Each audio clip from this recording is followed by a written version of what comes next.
Jamais depositei fé em relatos do sobrenatural. Acreditar em espectros, assombrações, pactos ou maldições sempre me pareceu irreal.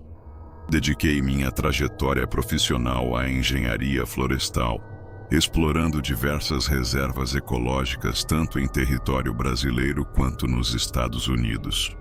Contudo, os eventos de 2019, vivenciados entre o interior paraense e um vale isolado no Colorado, transformaram radicalmente minha visão de mundo. Se você prosseguiu até este ponto, preste atenção. Repousa algo oculto sob a superfície terrestre, uma entidade ancestral que almeja despertar de seu sono profundo. Tudo teve início com um programa de colaboração entre entidades ambientais. Integrei uma equipe brasileira enviada ao Colorado para estudar metodologias de revitalização florestal.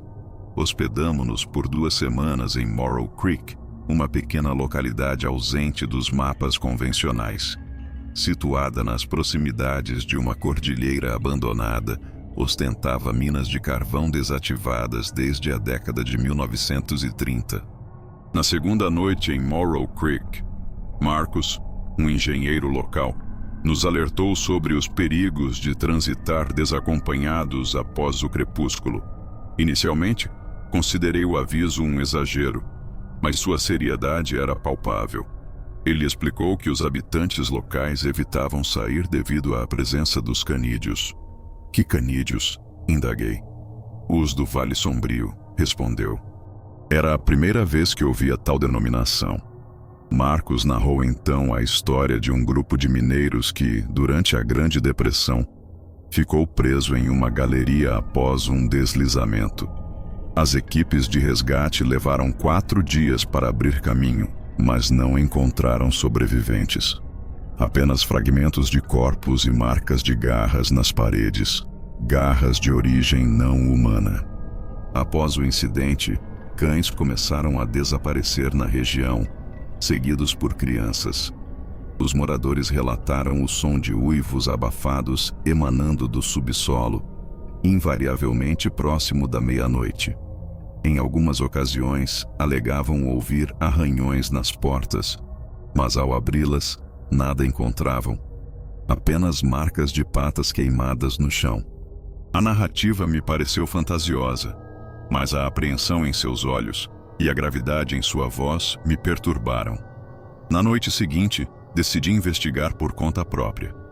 Munido de uma lanterna e uma câmera de trilha, caminhei até a orla da floresta. O céu estava estrelado e a lua cheia, criando uma atmosfera de serenidade. Até que ouvi o primeiro ruído. Não era um latido, mas algo mais profundo e gutural, como um rosnado abafado, vindo das profundezas da terra.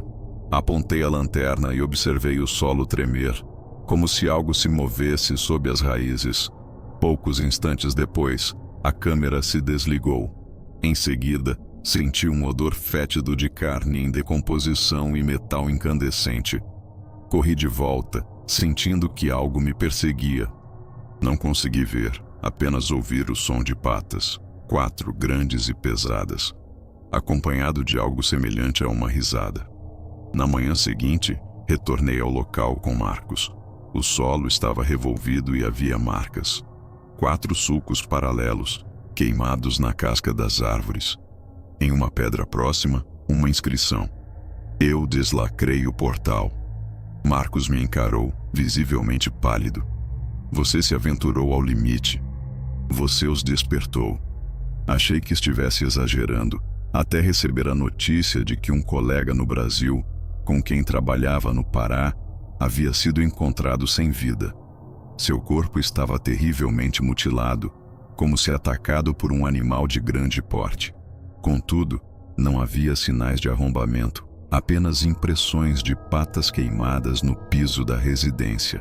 4 garras, as mesmas. Foi então que as peças começaram a se encaixar. Durante as escavações em reservas florestais brasileiras, havíamos descoberto antigas placas de pedra, com inscrições de origem desconhecida. Estavam profundamente enterradas, sob raízes que pareciam ter crescido para ocultá-las. As inscrições eram idênticas às que vi em Morrow Creek. A mesma linguagem, a mesma formação circular. Era como se algo tivesse sido sepultado, não ao acaso, mas como um aviso. Deixei os Estados Unidos no mês seguinte aos eventos inexplicáveis. Não comuniquei nada às autoridades. Quem acreditaria em meu relato? Criaturas com pegadas incandescentes em meu encalço. Vozes noturnas sussurrando meu nome. Retornei ao Brasil, buscando a todo custo me convencer de que tudo não passara de um grave distúrbio psicológico. Mas a verdade é que eles vieram comigo. Percebi isso durante o voo. Um homem vestido com um chapéu escuro, sentado 3 fileiras atrás de mim, manteve-se imóvel durante toda a viagem. Não bebeu água, não usou o banheiro. Ao desembarcar, segui diretamente para a imigração. Ao me virar para trás, ele havia sumido. Entretanto, havia deixado um indício sombrio. 4 marcas profundas, como se garras tivessem dilacerado o carpete do saguão, ainda emanando calor. Passei semanas trancado em casa, lutando para restaurar a minha sanidade. Infelizmente, minha casa não era mais um refúgio. Ela os conhecia, e eles, por sua vez, me conheciam também. Ruídos perturbadores emanavam do assoalho, do teto, da parte traseira da geladeira. Sempre o mesmo arranhar insistente, o mesmo murmúrio constante. Vozes espectrais, famintas e sem identidade. Comecei uma profunda investigação nos registros históricos do Pará. Solicitei acesso a documentos antigos, negligenciados por décadas. Em um relatório de 1942, elaborado por um grupo de seringueiros da região do Xingu, encontrei descrições de criaturas com patas em chamas, que surgiam com a seca e desapareciam sem deixar vestígios. Apenas o sumiço de pessoas. Um trecho em particular me causou calafrios. A criatura não corre, não rosna, não ataca como um animal selvagem. Ela emerge do chão como se brotasse dele. Vem com a escuridão e sussurra seu nome. Ao ouvi-lo, você já está cavando sua própria sepultura. A assinatura ao final do documento? M.F. Albuquerque. O mesmo sobrenome do meu bisavô, que desaparecera misteriosamente em 1943, no coração da floresta amazônica. Minha mãe sempre dizia que a floresta o havia engolido. Agora, eu sabia que não fora a floresta, mas sim algo que residia em seu interior. Comecei a identificar um padrão inquietante. Relatos similares, ao longo das décadas, em locais remotos como o Colorado, a Amazônia, áreas rurais da Escócia e ilhas isoladas do Japão. Todos descreviam entidades caninas, invariavelmente associadas a escavações, florestas densas e símbolos arcaicos gravados em pedra. Havia, contudo, 2 coincidências sinistras em todos os relatos. As vítimas invariavelmente haviam tido contato anterior com sítios arqueológicos vivos, lugares que ainda conservavam energia latente. Os óbitos sempre ocorriam em trios, como se caçassem em sequência, em grupos de 3. Na noite em que encontrei o nome do meu bisavô em outro relatório americano de 1936, parte de uma escavação conjunta com o Zioá, um evento terrível aconteceu.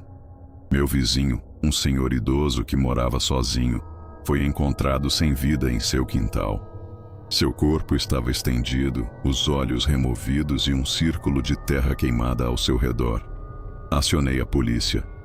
Quando chegaram, o círculo havia desaparecido e as câmeras de segurança da rua estavam inoperantes. Todas, como se alguém tivesse apagado as memórias da vizinhança.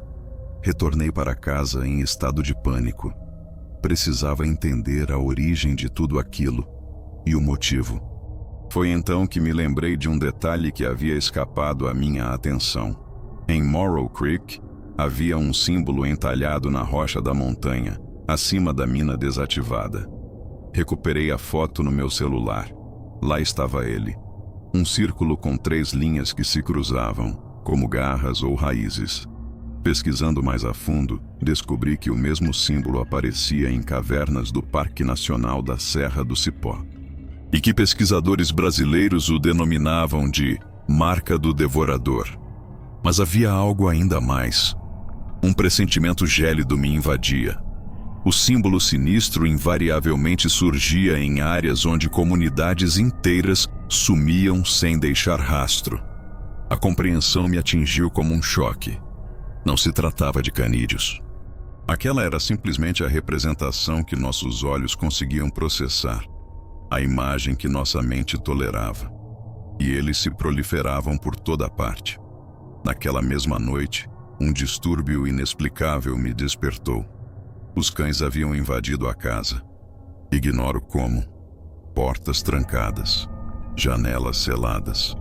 Contudo, eles estavam presentes, arranhando as paredes internas. Caminhei com cautela e constatei. O piso irradiava calor. Cada passo ecoava como se eu pisasse sobre brasas incandescentes. Dirigi-me ao espelho do banheiro. Estava embaçado, mas algo havia sido grafado no vidro. 3 palavras, em inglês. We remember you. E então eu os avistei no reflexo. O sujeito de chapéu do avião se encontrava atrás de mim, parado no corredor, estático, e a seus pés, 3 figuras caninas, com olhos que se assemelhavam a abismos flamejantes, perscrutando minha essência. Tentei escapar.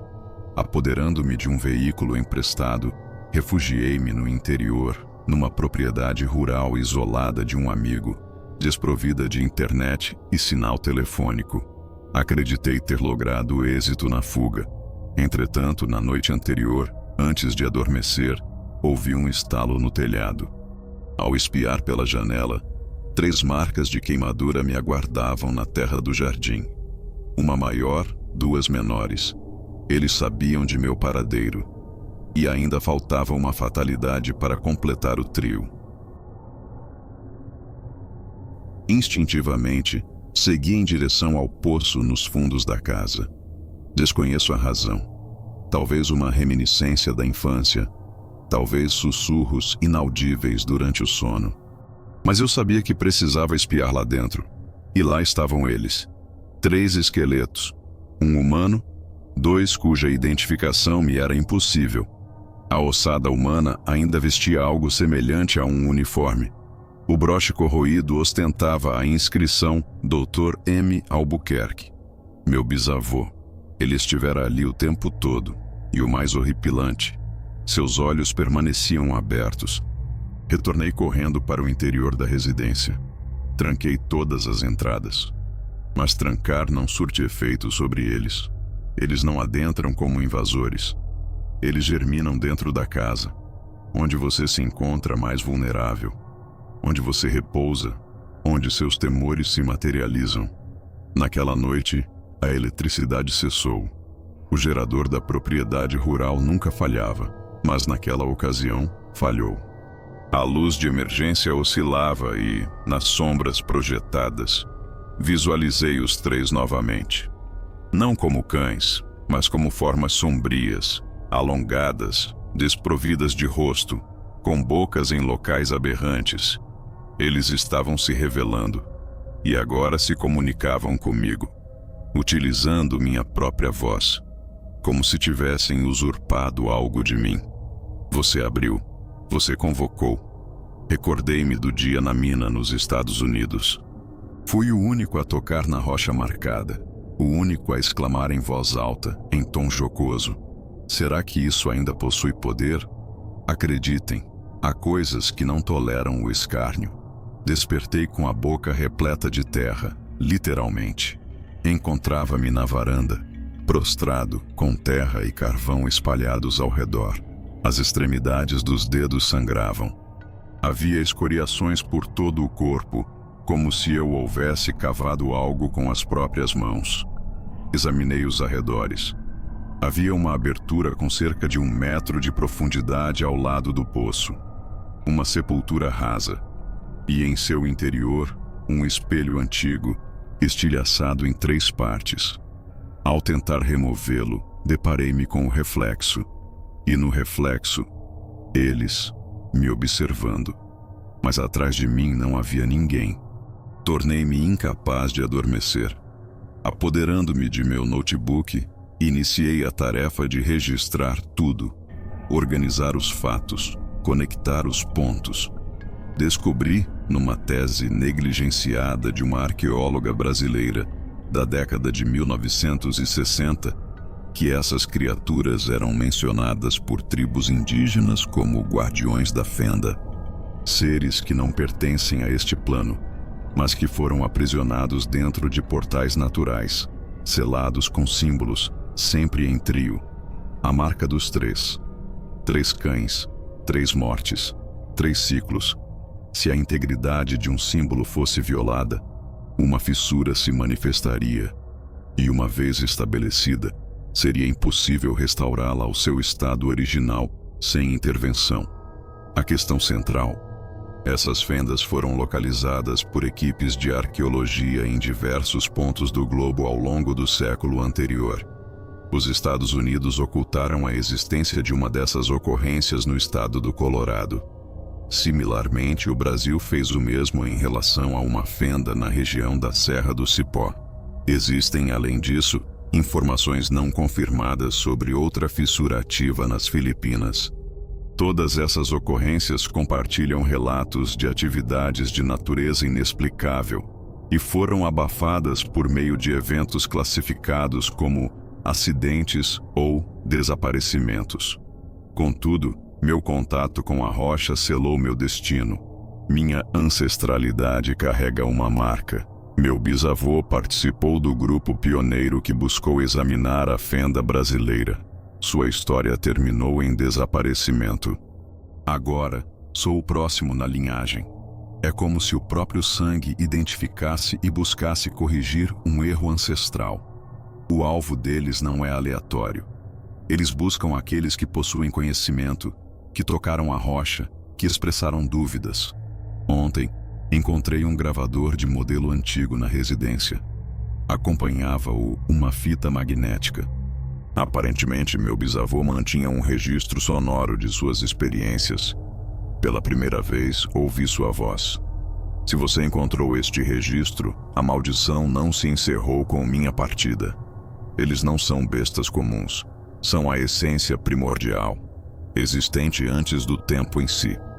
Necessitam apenas de um convite. E você, ao ouvir estas palavras, já o concedeu. A gravação cessou abruptamente, seguida por um som estridente e um murmúrio indistinto. O mesmo sussurro que acabei de ouvir, vindo das sombras atrás de mim. Você é o elo final. Neste momento, estou envolvido em uma escavação. Ignoro o motivo. Meus membros se movem sem meu comando consciente. Minhas mãos tremem, mas continuam a cavar. A temperatura do solo aumenta progressivamente. Percebo um odor de enxofre e metal. Sons que se assemelham ao choque de ossos reverberam ao meu redor. E vozes, inúmeras vozes. Algumas com tom infantil, outras terrivelmente graves. O aspecto mais perturbador é que uma dessas vozes ecoa a minha própria. É como se minha existência já tivesse terminado ali. Como se este ciclo já tivesse se repetido inúmeras vezes. Já se passaram 3 dias desde minha última refeição. 2 dias sem repouso. A profundidade da escavação agora se aproxima dos 2 metros. O solo tornou-se mais maleável, com uma temperatura mais elevada, quase como se estivesse vivo. Em certos momentos parece pulsar, como se me aguardasse, como se respirasse. Com o cair da noite, os sons de latidos retornaram. No entanto, agora não se originam do exterior, mas de dentro de mim. Isso não é uma figura de linguagem. Sinto sua presença percorrendo o espaço atrás dos meus olhos, perscrutando minhas recordações, vasculhando os compartimentos da minha mente. Eles não são espíritos, não são entidades demoníacas, são seres pré-humanos. Algo que antecede o conceito de tempo. de divindade, de conhecimento científico, seres que habitaram este local antes de tudo o mais, e que agora estão despertando. Durante a tarde, um homem idoso surgiu na entrada do sítio. Sua postura era curvada, seus olhos opacos. Afirmou ser o último sobrevivente da expedição de 1946, da qual meu bisavô participou. O erro foi perturbar o descanso dos mortos, declarou. A fenda necessitava de 3 gerações para reabrir. O ciclo foi completado. Você é o terceiro. Entregou-me um envelope e partiu com dificuldade, como se o fardo que carregava fosse insuportável até para a morte. Dentro do envelope, uma fotografia turva mostrava 3 figuras de aparência humanoide, cobertas de lama, emergindo de uma abertura. E um bilhete manuscrito. Não tente selar a fenda. A intenção deles não é abandonar este local. Eles almejam possuir. A sua identidade não lhe pertence. Sentei-me na borda da escavação. O ar estava carregado. As sombras, mais densas do que deveriam ser. Tinha a certeza de que algo se manifestaria a qualquer instante, ou emergiria de dentro de mim. Mas naquele momento, uma lembrança me invadiu a mente. O dia em que toquei a rocha, durante a expedição nos Estados Unidos. Eu não estava sozinho. Outra pessoa compartilhou aquele momento. Alguém que também zombou, que também manifestou incredulidade. Meu irmão. Ele faleceu em um acidente meses depois. Pelo menos essa foi a explicação oficial. Agora tudo se encaixava.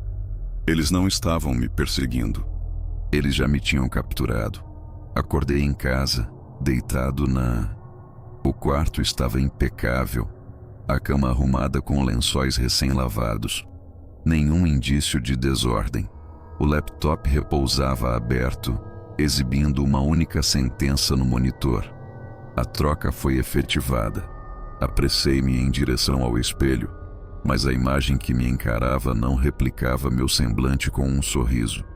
Meus olhos ostentavam uma tonalidade mais sombria e percebia uma lacuna interior, como se minha essência tivesse sido substituída por uma bruma.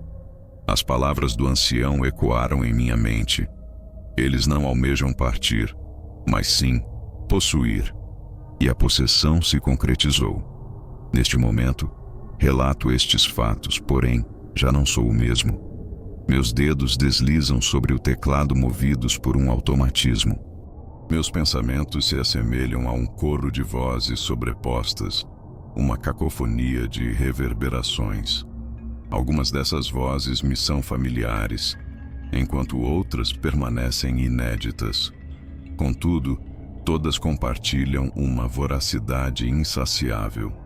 Finalmente compreendo. A brecha não reside mais no solo, mas sim em meu íntimo. E tudo o que você acaba de ler teve um único propósito: conduzi-lo até este ponto.